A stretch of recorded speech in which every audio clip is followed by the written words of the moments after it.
Ang mga nakalipas na buwang umiinit na mga tensyon sa pagitan ng bansang Cambodia at Thailand ay humantong sa armadong hindi pagkakaintindihan noong July 24, 2025, kasama na ang pagdeploy ng isang Thai F-16 na fighter jet sa isang pinakamabigat na pakikipaglaban sa pagitan ng mga kapitbahay nitong bansa sa Timog Silangang Asya sa loob ng isang dekada.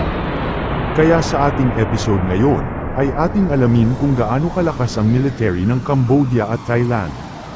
Kaya kung bago ka palang napadpad sa channel na ito, at kung gusto mo ng mga kwentong katulad nito, ay mag-subscribe ka na at huwag kalimutang like at pindutin ang notification bell para lagi kang updated sa mga kwentong kagaya nito.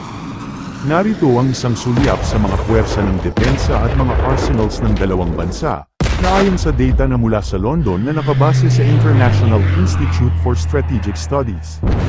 Mga budget at mga ground personnel, ang Cambodia ay mayroong defense budget na $1.3 billion noong 2024 at may 124,300 na aktibong military personnel.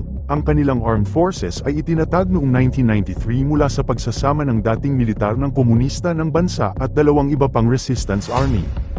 Dito, ang hukbo ng Cambodian ay ang pinakamalaking puwersa na may mga 75,000 sundalo, na sinusuportahan ng higit sa 200 mga battle tank at sa tinatayang 480 na piraso ng artillery.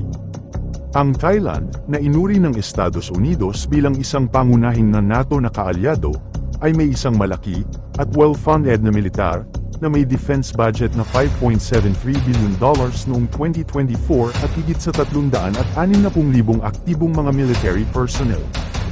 Ang Thai Army ay may kabuuang 245,000 mga tauhan, kabilang ang tinatayang 115,000 mga conscripts, at tinatayang nasa 400 na tangke, at mahigit sa 1,200 na mga tauhan at ilang 2,600 na artillery.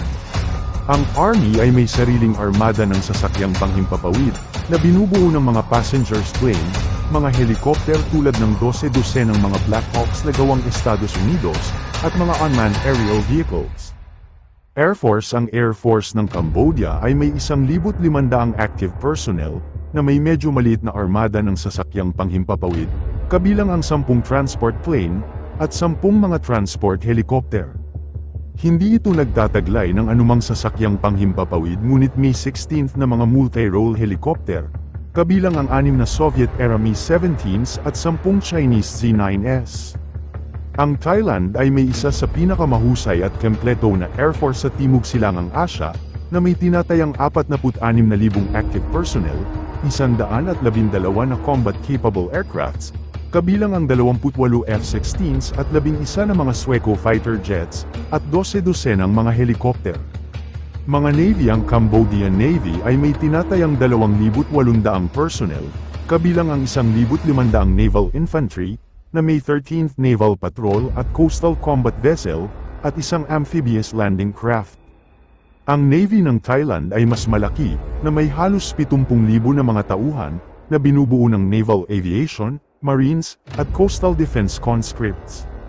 Mayroon itong isang aircraft carrier, 7 frigates, at 68 patrol at mga Coastal Combat Vessel. Ang armada ng Thailand ay naglalaman din ng ilang bilang ng mga amphibious at landing ship na may kakayahang humawak ng daan-daang mga tropa bawat isa, at 14 na mas maliit na landing craft. Ang Naval Aviation Division ng Thailand ay may sariling armada ng sasakyang panghimpapawid, kabilang ang mga helicopter at UAV, bukod sa isang Marine Corps na mayroong 23,000 tauhan, na sinusuportahan ng 12 dosenang mga armadong sasakyang pandigma. Ano ang masasabi mo sa ating episode ngayon? Mag-comment ka lang at ating babasahin, at paki-like and subscribe na din po, dahil malaking tulong po ito, para sa aming mga content creator, at muli, hanggang sa susunod pa nating kwento.